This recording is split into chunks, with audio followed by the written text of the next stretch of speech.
One of the toughest things when installing a traffic line is getting that nice crisp edge. So today I'm going to show you how to take your traffic line from this to this. Here I have my two concrete blocks primed with Protect 1200 WR water reducible epoxy.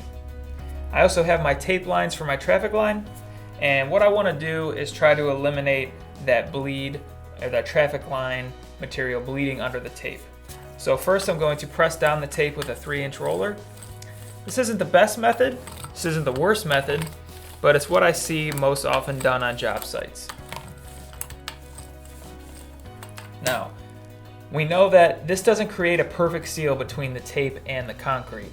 What tends to happen is the traffic line material will bleed under the tape line, and then when you pull the tape you get an ugly line. It's not a crisp, neat line. You get those feathered edges. We don't want that. So what we're going to do over here is first roll out a clear epoxy.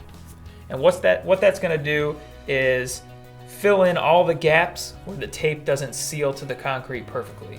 So once those gaps are filled and the material is tacked up a little bit, then we're going to roll our yellow traffic line on top of that. So none of the yellow traffic line will run under the tape because it's sealed off with the clear.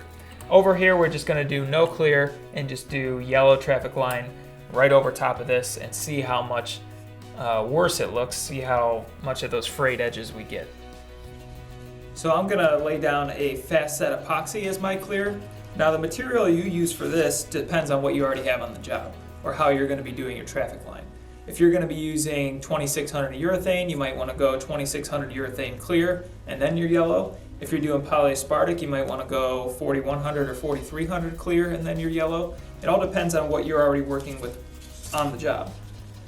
So I'm just going to use a fast set epoxy clear.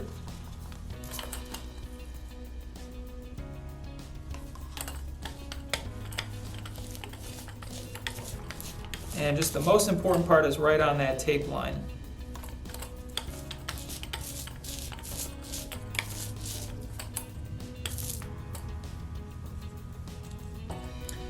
So I can already see a little bit where my epoxy is getting under my tape line. It's kind of soaking in under there, but at least it's clear. You can already see there's no real difference between right here and over here.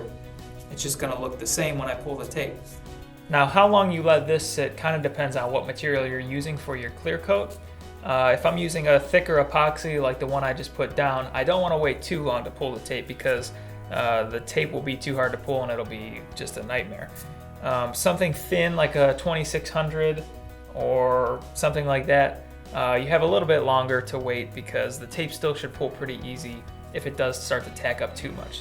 Okay, now that this is a little tacky but still soft, I'm going to go ahead and put the traffic line over both blocks here. I'm using our Protect TLE Yellow, Traffic Line Epoxy Yellow. So first I'm going to go over here.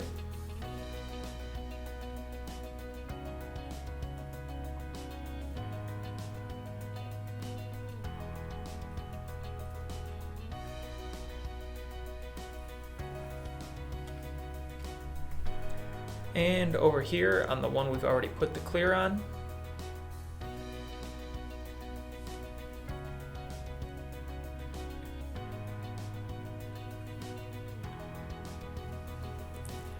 Okay, now we're going to pull the tape, and when we do this, we want to make sure to pull the tape into the line.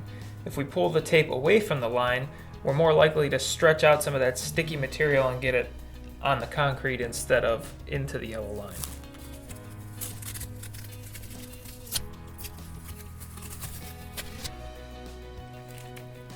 And over here where we didn't prime first, I'm going to pull that tape too.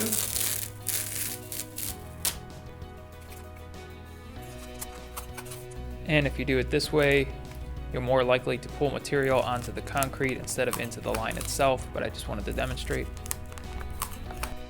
And here's the end result.